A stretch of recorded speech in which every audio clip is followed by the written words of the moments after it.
gaining knowledge takes time.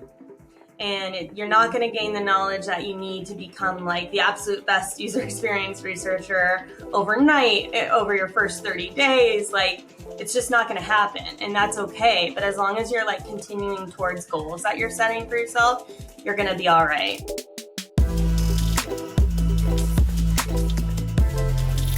Hey, what's going on, y'all? Welcome back to my channel. I'm Nannearl, and this is Unpacked Angles with me, where we're focused on widening the perspective on all things UX and more. And today I am super excited, y'all, because we are finally getting into interviews, the interview series, getting to talk to different people about what they do and how they got there, and then also how UX kind of plays into the mix. And yeah, I'm not going to say too much about it because we're going to dive right in, but I really wanted to do this series because UX is all about working with different people and understanding different people too. And why would I not?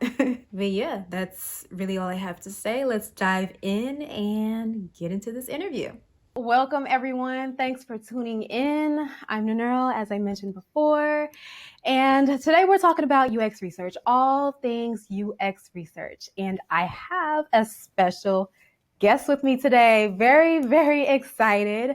I am joined by the Christa Simon. If you don't know, she has a whole SoundCloud song on SoundCloud about her. She is the lady in black that does UX research. So if you didn't know, now you know. But yes, I'm joined by Christa, my first guest of many on the Let's Unpack That interview series here on Unpacked Angles. So excited to start this up. And yeah, Christa, she's a UX researcher. That's literally all I'm going to say about her because her intro is going to be way better than mine. But yeah, Christa, Awesome. Thank you for joining me. Yeah. I feel so beyond honored to be your very first guest, and I might be a little biased because I've been planting this slightly in your head since I think the day we started working together. So very honored and so excited to be here. I'm a user experience researcher at Figma. I've been at Figma for about 8 months, basically since the start of the pandemic. So I was in our office for 4 glorious days before we were in lockdown. And for those of you who don't know, though, Figma is a design platform tool that is based out of the web. So it's really, really exciting because it's a super collaborative design tool, and our mission is to make design accessible to all. And then my work at Figma is really focused on the collaboration team and then our community team. And so what that means with the collaboration team is I get to think about and discover all the different collaborative workflows and kind of like the ins and outs of designers and how they work with non-designers in their work and through their design process. So it's a little meta for me because I am a non-designer working with designers as well. And then for the community team, it is a platform on our tool that you can create your own designs, and anyone in the world can see them, can remix on them, and learn from them. So it's super exciting. It's very early in its process, and so much more exciting stuff is to come with that. So it's been a really fun 8 months, to say the least, working at Figma. Yes. So excited about community plug. If you don't know about community, now you know, go check it out. But great. So now that we've kind of gotten your intro out of the way, we're talking about UX research in this episode. And before, we get into more about UX research, let's set the scene a little bit as far as what your perspective or your definition of UX research. So what would that be? I think now that I've been in it for a bit, when I think of or hear the words user experience research, I just think deeply understanding your customers and their needs. So it's not just taking face value what they say as a request that they need, but really understanding their needs, what's going around for them in their environment. And the buck doesn't stop just with my knowledge and understanding and having empathy for their needs. It's really about us as researchers displaying that and making it very understood for the rest of your team and your company so that they have that same shared understanding and empathy for your customers. I think a product is only as successful as the company's empathy for their customers is. So it's really helpful in that case then to have a user experience research team to help facilitate those learnings and that knowledge base. Yes, that was great. It's like my definition is just not that robust, but awesome.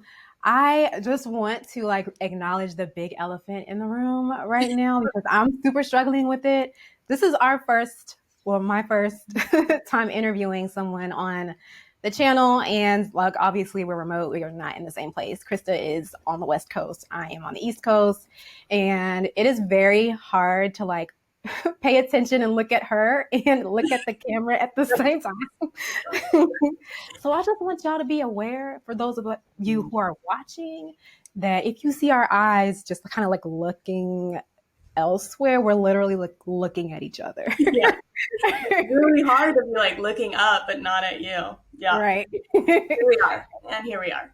2020. Right. Okay. Well, we're making it work. And so with that, we have a good understanding of what Christa, your definition of UX research is now, and kind of having that foundation laid before us. I want to get into your background now. Like, how did you actually get to where you are? Let's dive in there. Yeah, I think it's kind of one of my favorite topics. I hope that doesn't make me sound narcissistic. I think it's my favorite topic because so many researchers come from so many different backgrounds. And I think that's what makes us so unique and valuable in our field. So I'll take it way back. I went to college primarily just because I was playing softball in college. So I had a scholarship to play. And in order to play softball in college, you have a really tight schedule. And so to fit into the classes that I needed to in this very small time window in between practices, psychology courses tended to have more morning classes. So I picked psychology as my major. I kind of liked a stats class in high school, so I said, why not? Got very lucky because I absolutely fell in love with school and then also within psychology. It really started to tick for me, I think, when I took my behavioral neuroscience class and fell in love with neuropsychology, which is really the study of like how the brain and behavior like work together and like what manifests from that. And I think looking back now, I'm like, oh my gosh, that was sort of my first like glimpse into this more mixed methods type of analysis to like come to some solution, because you were looking at, neuroimaging, so like fMRIs, and then pairing that with all of the cognitive testing I was doing to come to some conclusion of what was going on in somebody's brain.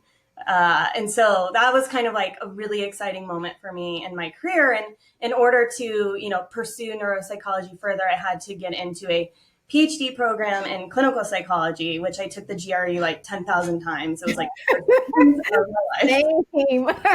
Gosh. I like tried to black that out. But I finally got into an amazing program, and my fellowship in this program was working with computer science students in their PhD program. And so we would like take each other's classes, and we were building technologies to help older adults stay in their homes longer. And I got so excited working with these computer science students because we would have findings, or, we would be testing these older adults, and then we would quickly be able to change things or manipulate things in the technology.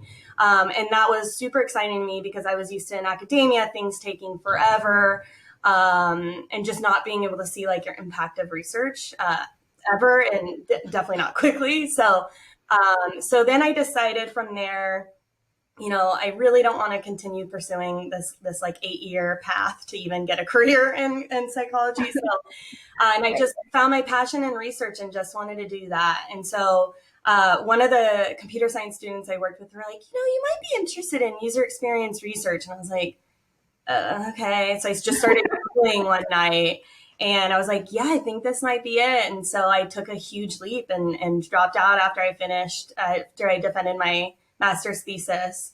And yeah, the rest is kind of history. Wow. So time out.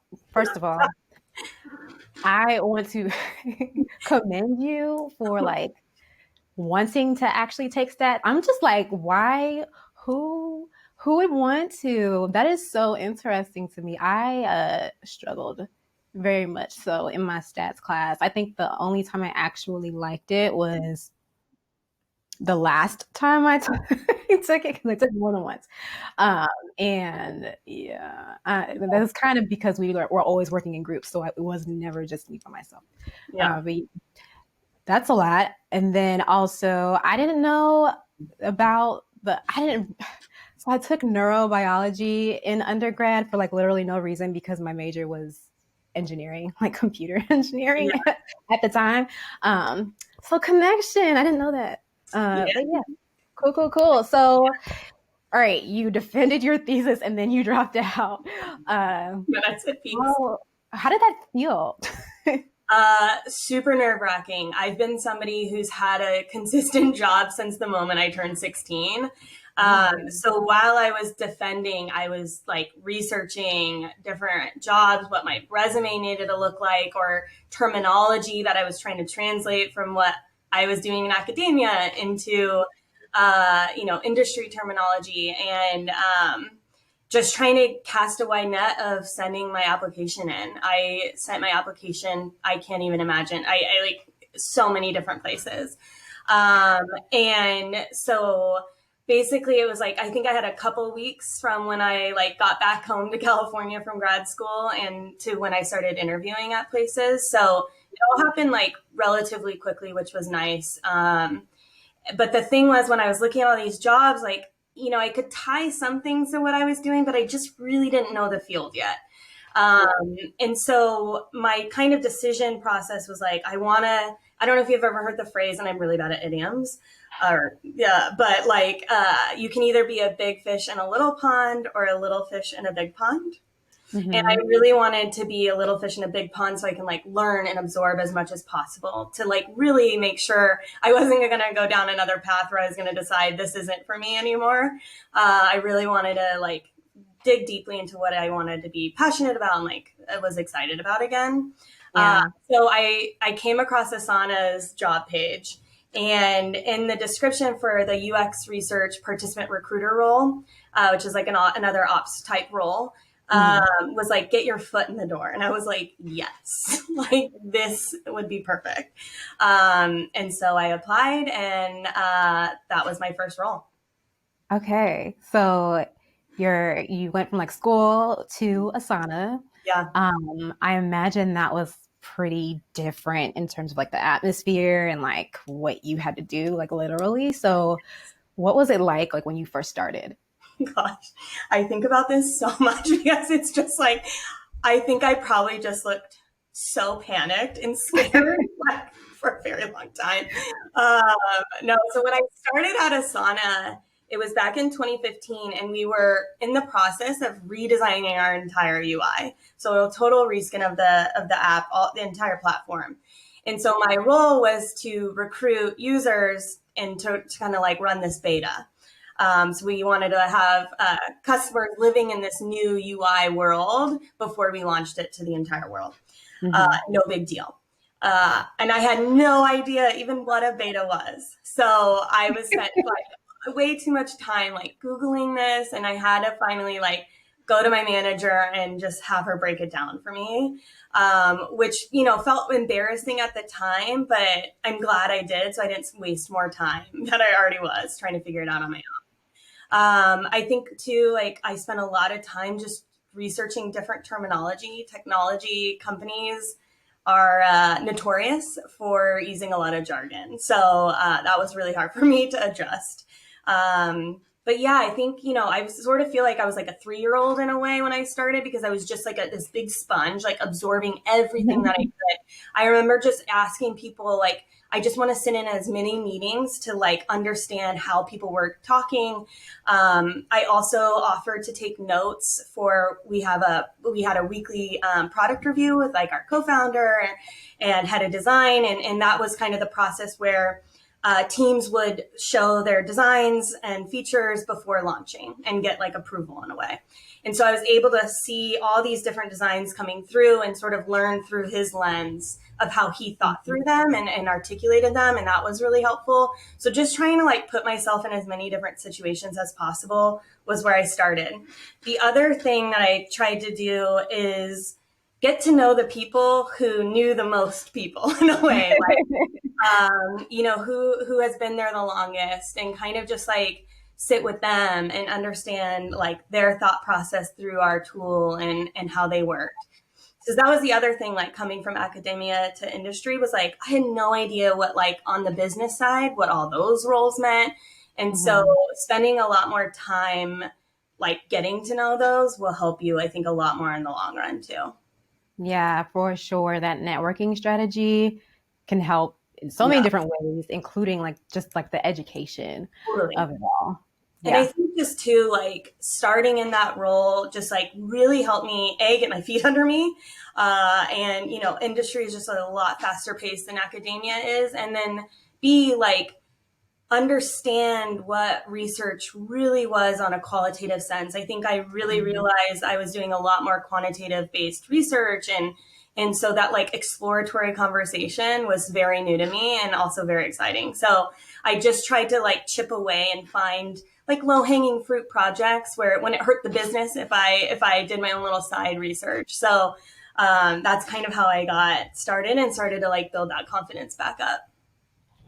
Oh, yeah, that's great. I feel like you have kind of hinted, or not even hinted, but alluded to a lot of different things that other people can do who are interested in this field when they're just getting started. Also, FYI, so sorry, did not think about this beforehand. And this is like, sorry to the listeners, but my earrings have been like knocking against this necklace. I have no idea if it's But audible. they're so good. Who cares? Right? I'm sure somebody cares. I'm just gonna like sit like this the whole time. No. Yeah, I'll probably take this off. But as far as like people who are interested in UX research and are just here, like, all right, I'm interested, but I don't know what to do. Like, Yeah. what should they do? Yeah.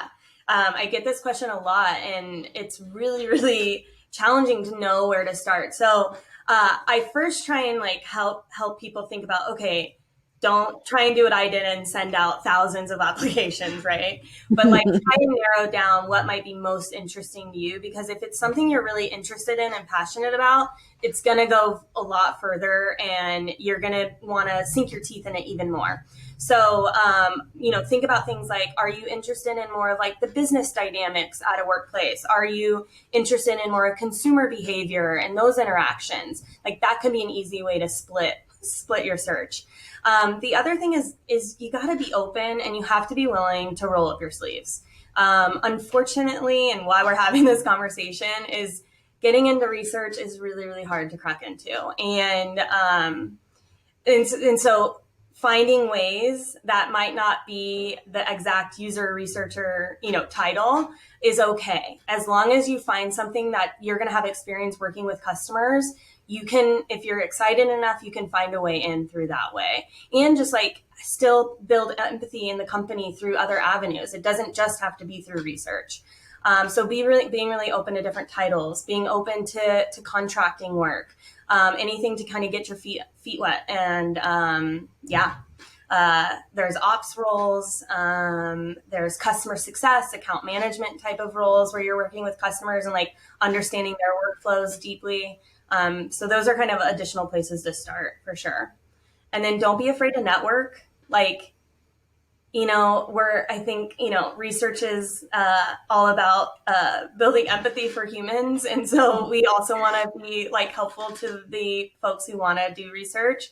So reach out on LinkedIn, find people through your network, through your college, and ask for intros that way too.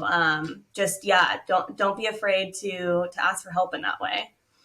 And then the other thing too I've learned is like, I think I was kind of like self-teaching myself as I was like starting at Asana and then like through my like application process.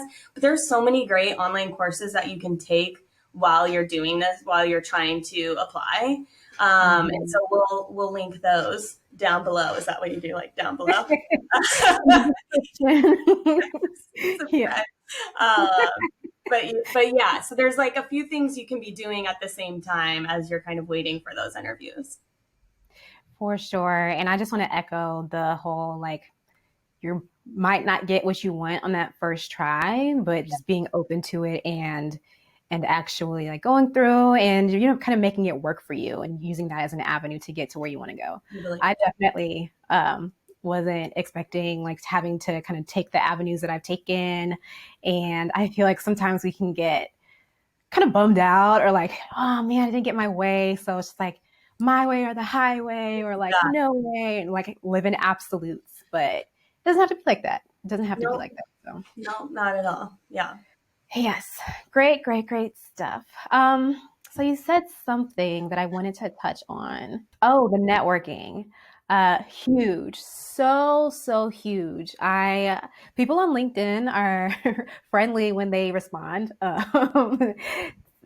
People are busy. Yeah. So it's a lot, but they are friendly when they respond. So I will second that piece of advice as well. And it turns out that the UX research community is super small, at least right now, which I didn't realize, but people know people who know you or who will know you if once you get in there. For sure. Yeah. So tons of opportunities can come that way. I think too, like offer something from yourself, right? Like you can also offer to help them that you might want as a mentor. There's also a lot of nonprofit organizations that you can start to gain experience in that they all need user research, right? They all have some type of UX component. And so they need help too. So feel free to look at those. Important. Yes. And like the same thing goes for UX design. If there are any designers who are listening or watching, nonprofit organizations, those websites, like some people, like organizations really do need help. Yeah, So give them some help. It was Giving Tuesday this past Tuesday. Yeah. Probably not when you're listening, but anyway. So we talked a little bit about, what people who are interested in the field can do. Let's talk some more about like what people who are actually in the field can do. So let's say like I'm a new UX researcher. I like just landed my first research gig and now I'm here and like, what am I supposed to be doing? I'm very overwhelmed right now. What are some tips that you can give our newer researchers? Yes, that's a great question, Nannearl. You must be a researcher. I think it's like finding your own voice and like finding what's unique to you to like leverage throughout the company. I hate writing. Writing long, lengthy, powerful documents is not my superpower.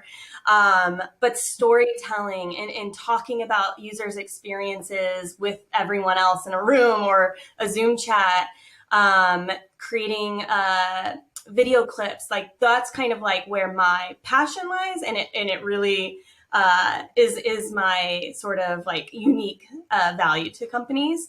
And so just finding what's right for you and not trying to fit into a mold right off the bat is, I think, really important. And then I think too, like learning from those around you. Like I mentioned, I kind of just went into every single meeting I could. That's a really easy, quick win is to start to absorb information that way and be just like a silent observer. Also, a lot of design organizations and research teams have what's called a critique meeting. And so that's a really great way to get feedback in your processes, the methods you're doing, survey questions you might be asking. And if you are a person of one at your company doing research, that's okay too. There's a lot of people, designers, product managers, project owners who would be willing to help you.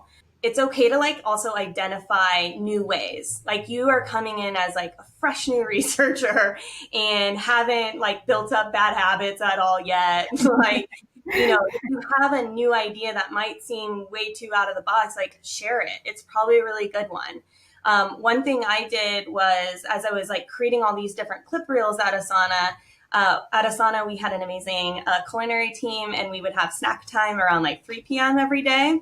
And so I worked with our culinary team and I would share clips like highlight reels and they would serve chips. So we called it chips and clips. And so people would all come into the cafe and I would just have highlight reels and we would all talk together about, the different sessions we were having in research and different findings we were having. And that was like a really easy, low-hanging fruit way of like getting people to see what our users' experience was like. And that's not something that was like done before. And so you kind of can pave your own path in that way too. The thing I still struggle with is, I'm a very collaborative person, and I tend to lean on always wanting to have all these jam sessions, as I call them, and like working consistently with people. But it's also really important to carve out time for yourself, for some solo time, and to For do sure. some heads down thinking. I think when you're starting out, you're wanting to just like go, go, go, go, go. And having that like just like block of time just for like thought and synthesis maybe seems like risky, or like that it's a little scary, I think, at first, but it's so critical to like further your process and thinking. So really, I'm quite diligent now of like blocking off time on my calendar just for that. I know designers are really good at it too. Yeah, like slow down, breathe. I still have to remind myself of this. No, no. Uh, Breathing is important. yeah, I think too, right? Like, I know when I was starting out, I just wanted to go. I did not take a week off for 3 years. Oh And my so God. I just like, I know, I just like kept going, going, going, which was not the answer. I mean, I learned a lot, but I think I would have learned a lot more if I took a moment to breathe, and to do more reflection. So it's really important to like take your time. If you don't understand something, ask questions. I had a great manager in the past who like would kind of map out for me if you got to time box your thinking before you ask questions, because I would never want to ask. I was always like, I just want to show that I'm resourceful and can figure it out on my own. It's like you're just wasting time. So there's like a threshold, right? So kind of trying to figure that out is also important to do early on as you start out. Oh, yeah, I definitely can resonate with that. I always feel like, if you can Google it, then it's not a worthy question to ask. Oh, interesting. Yeah. And it's just like, well, your teammate actually will probably be able to tell you in like 5 seconds. Yeah. So Yeah. maybe you should. But no, yeah, that's great. I now understand like the little messages that I see from Krista at like 10:30. It's like, hey, go to bed. Like I know who you are. We're very similar, but you gotta get those Z's, man. Your brain needs to rest to absorb all the information it had today. Yeah. For sure. No, okay, yeah. Great, great, great stuff. As far as like what your day looks like at Figma and you're a researcher, like do you have a I guess a description of what a typical day in Krista land is? Oh gosh. Uh, well, typical, no. And that's like why I love what I do, because there's no like typical day. But generally speaking, I go kind of through these flows of like a plan. I might have like 1 week of like real heads down, and I'm planning out my next research, collecting all the questions and goals from the team, working with the designer if we're going to be working with designs in our research. And then there will be like maybe a week where I'm just like heads down in sessions doing different type of testing with our customers. That's generally where I think I feel most creative, and I get definitely my most energized is the weeks where I'm talking to customers, which I guess is like another good cue of like I think I picked the right field. And then there will be weeks where I'm just in synthesis mode, and like heads down with the team. We're thinking through different frameworks. We're, capturing everything that we found out through the research and trying to apply it to what we do next. So there's definitely like ebbs and flows throughout my week. I'm definitely in a lot of meetings. That's just like, trying to gain context of all the different projects and staying in the loop, and trying to unblock the team as much as I can, with always baking in like, but what's the goal here? What are our users actually looking for and thinking about and needing? What's our actual pain points? So just kind of always being like that reminder in those meetings as much as I can. But yeah, that's kind of typical, I guess. Okay. No, yeah, that sounds very similar to my day. So yeah. In the research field, or I guess maybe in tech just in general, it's kind of notorious that research is thought of kind of as an afterthought, or as like the very last thing that we might go to. Well, not us, but Yeah.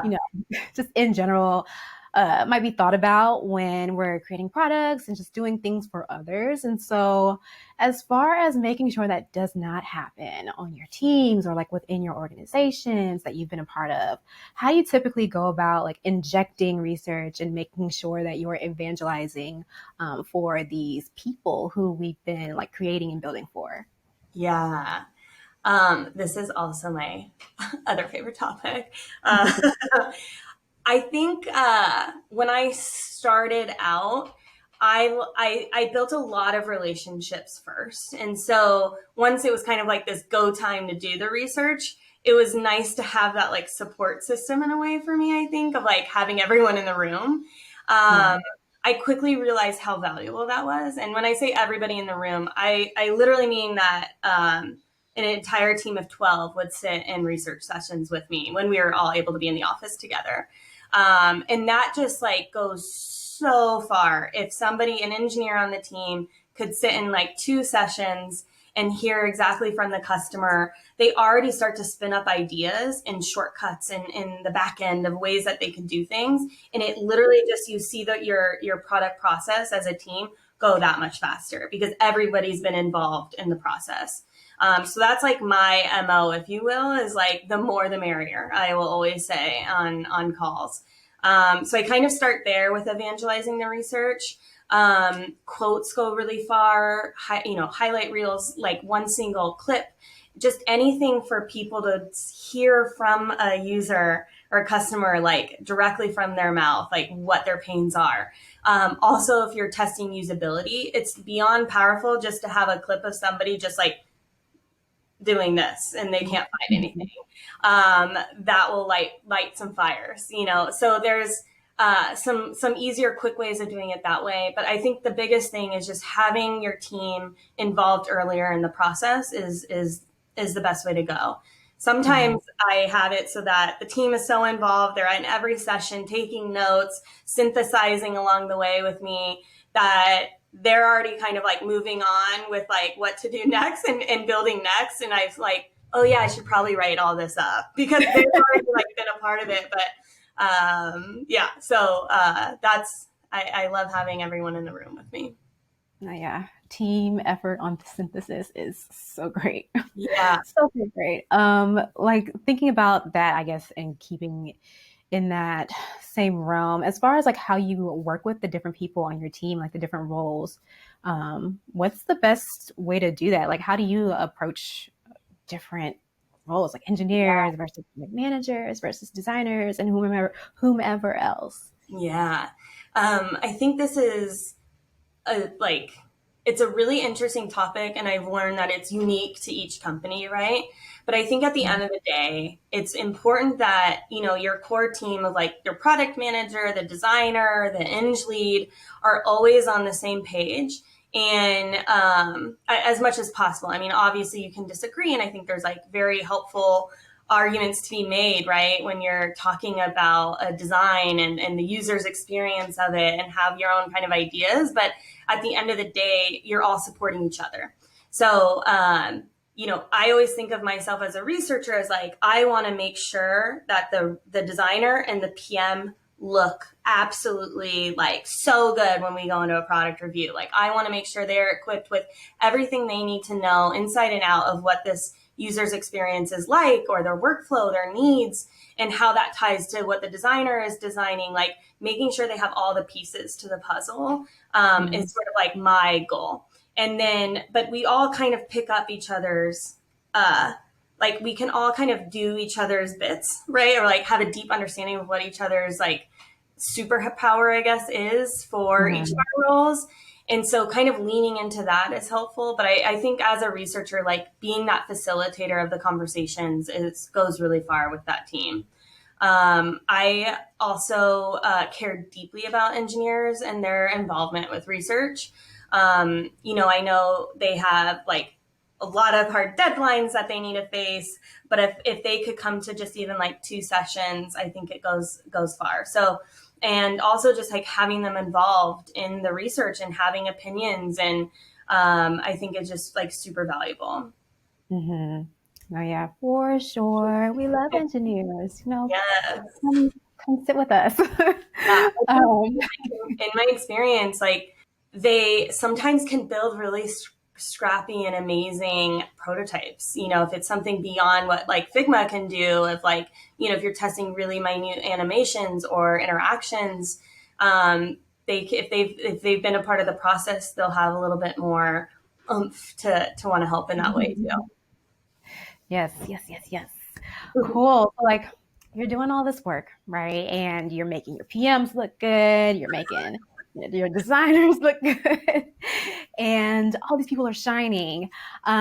So when it comes to like a little further down the road after you've done all this research, how are you actually keeping track of the impact that your work has had? Like, what do you, I guess, what's the end? What's the word? What's the word I'm looking for? Like Bottom line. yeah.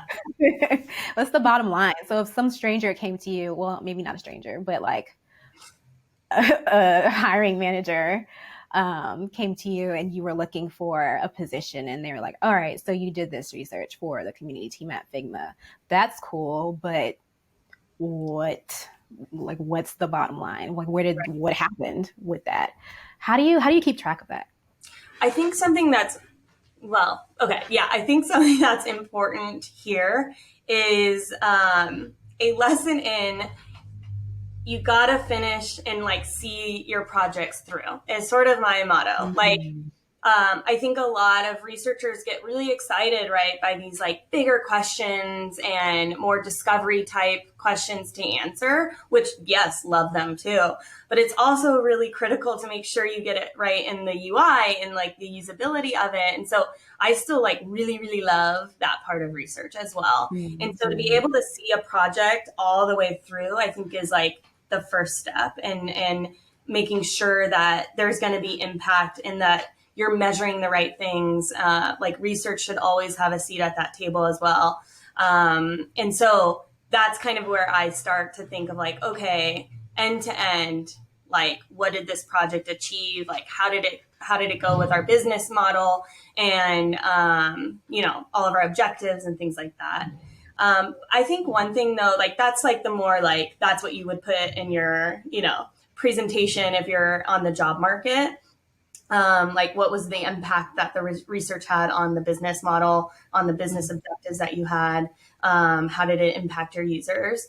But I think like one thing I check in with, because I'm not on the job market right now, is like, how is the research I'm doing impacting my team directly? And, certain things I kind of look out for, like, yes, that feels really nice, is the team quoting people that we've talked to? Are they iterating use cases without you having to like be the person reminding them? Yeah. Are they, can they go on basically without like having, your type of facilitation help of what the learnings were from the research? Like that, those are signs for me of like success. And so that's kind of like that's really what I go off of like a day-to-day. Okay. So I want to get a little bit more practical on the portion of like, if you're on the job market. So it like when describing, I guess, the impact that your work has had on the business, for instance. So we're talking, everyone's like, oh, metrics, numbers, you got to have those in your resume so that people will read it. But how do you get those numbers? Like, where do you like hit up a data science person or like where do you get them? Yeah. So you should be tracking that with, usually your entire team is kind of like, if you launch something, right, you're going to be tracking, okay, well, we set these goals. How are we doing at achieving those set goals? And sometimes they're more quantitative focused, like we increased people visiting our site 3x, right? That would be like really great. or our satisfaction of our tool has gone up 3 points or 3% since launching. Like those are the kind of areas that you'd be looking for. Unfortunately, a lot of times those metrics come in and have a longer lag. And so, you can have some like preliminary results maybe, or if you ran like a beta, you could say like it started to do really well. I don't know. But yeah. So you'll have all these like important metrics that you're going after and marching up against. But the important thing to tie in when you're going in the interview is how directly your research impacted that result. And so really tying that clear line of like, we talk to users in this way, we are able to track along the way of talking to these people, and it really aligned with what the end result was, is a very powerful story. And really like having a clear understanding of like why you did that research, what was the goal and what was the proposed outcome, and tying that all together is really important. Okay. Cool. Yeah. Awesome. No, so we've been given all this, you've been given all this advice so far, and it's been fantastic. Has there ever been a time when someone has given you some advice that has just really stuck with you?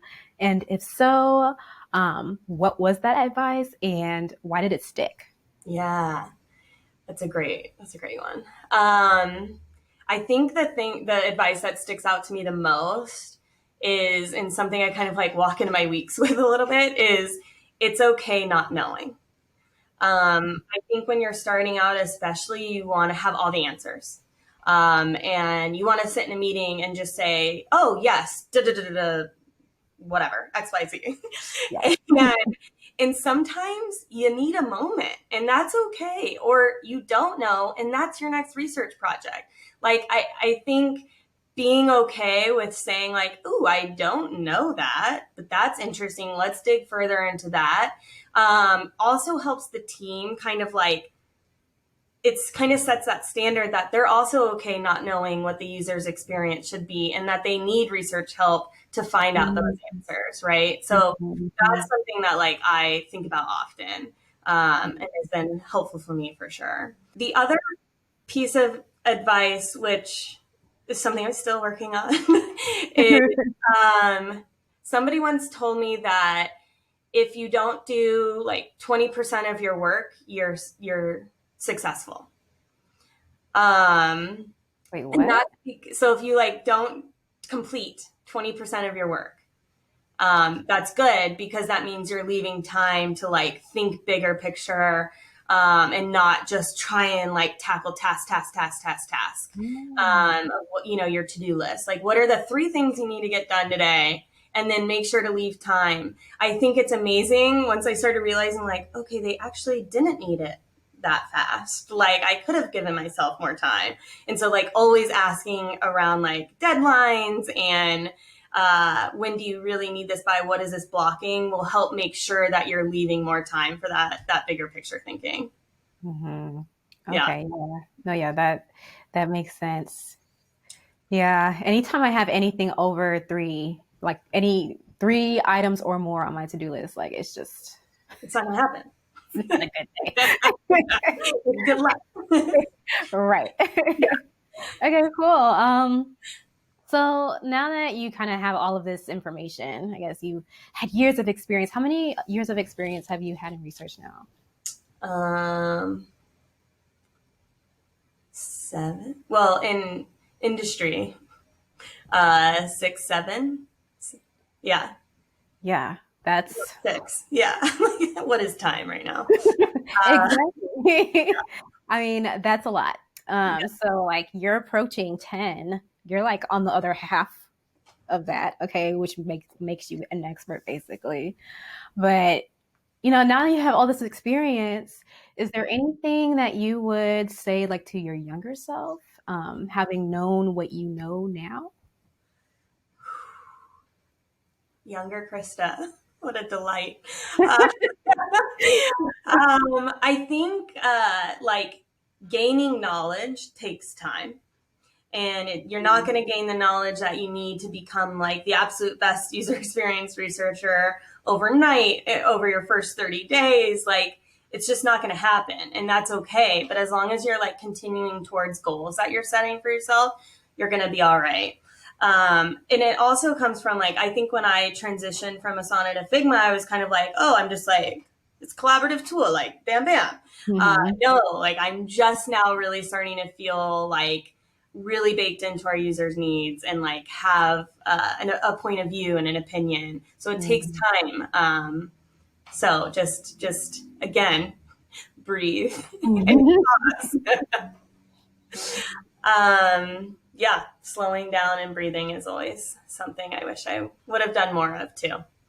Yeah, that's very important. I feel like, especially now that we're all working from home, it kind of feels like you can't or you're not supposed to. It's like you're living at work technically, so what are you slowing down for?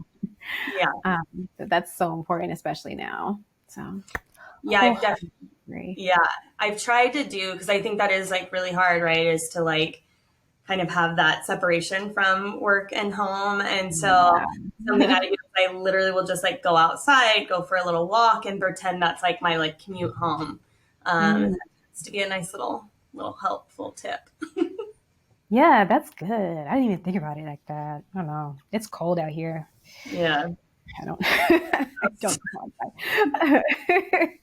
But awesome. Thank you so much, Christa. This has been so awesome. I am now going to hit you with some super random questions because I just want to know the answers. Also, before I do that though, I just want to like commend you on your what's the best way to say this? I don't know. You've been such a great help to me, like ever since I started at Figma, and we talk a lot about having a mentor and having a sponsor, just like in different groups that I'm in, and especially like as women in tech and as like a woman of color in tech. Like those things are important, and I feel like you've been able to be both for me, and so it's been, I got in and just like, wow, that was kind of easy to get that. But I think I've just been really fortunate. And so I just wanted to thank you for that. And yeah, that's like one of the major reasons why I wanted to have you come on Unpacked Angles too. Just like, put that out there. But onto our random questions. So is there a book or a movie that has like changed your life? Oh my gosh. Okay, the first movie that comes to my mind. Now I can't think of the name. It was a documentary. Shit. With Dr. Dre.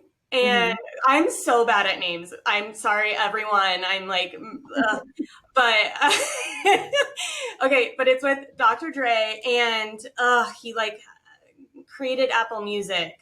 Is it Iovine? No. Yes. Okay, Jimmy Iovine. Yes, Jimmy Iovine or whatever. Yeah, literally the only reason I know that is because USC has a school. Oh yeah, yes, that's in the documentary. Okay. But there's a documentary about them. We'll add to the subscribe button. I don't know how this works, but it's an incredible documentary because it talks about their different work styles. And I heavily I'll go back and watch that as I'm like start kicking off new research and just like thinking about these kind of different personas and what they bring to the table. And how creativity manifests in different ways. It's very fascinating. It's helped my career in that way. I'm very much more of like a movie documentary person. So no, yeah, that's cool. I'll have to check that out once I figure out the name. All right, boom. Second question. What has been your quarantine hobby, or project, or I don't know if you have one? Yeah, working out. So I started like a fitness journey, if you will, right before quarantine in February.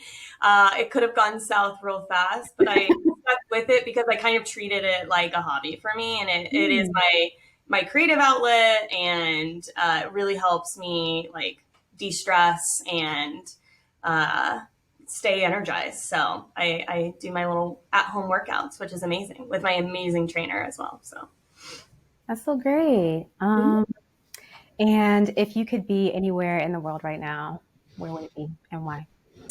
south of France, because it's my favorite place. There's just like little medieval towns you can go to. There's the beach, which is my favorite. There's always a quick trip to Paris. I absolutely love the south of France. It's amazing. Cool. This was great. That is literally all the questions I have for you. Thank you so much. This is so fun. But yeah, it's a lot of fun. And I'm glad you had fun. I'm glad you enjoyed yourself. Yes. But yes, I hope you all who are listening and or watching enjoyed yourself as well. I hope you found this informative and educational in some way, hopefully helpful if you are in UX research or looking to get into UX research. And we are providing you with a resource. Christa, you want to talk a little bit more about what this special resource is? Yeah, so we are creating in Figma, of course, sort of like a one-pager, kind of a one-stop shop of ways to think about the application process, tips for when you start out in your first job, and different resources that we have found through just like Medium articles, different courses that are online that you can take. So we'll be having all those links as part of that as well. So. Yes, and you can find that PDF in the description. So it's going to be linked along with the rest of the resources that we will be providing you. And yeah, that is literally it, y'all. So I hope you enjoyed yourself. If you did, please feel free to subscribe if you want to stick around and enjoy the ride, and hit that notification bell as well to be notified every time I post new content.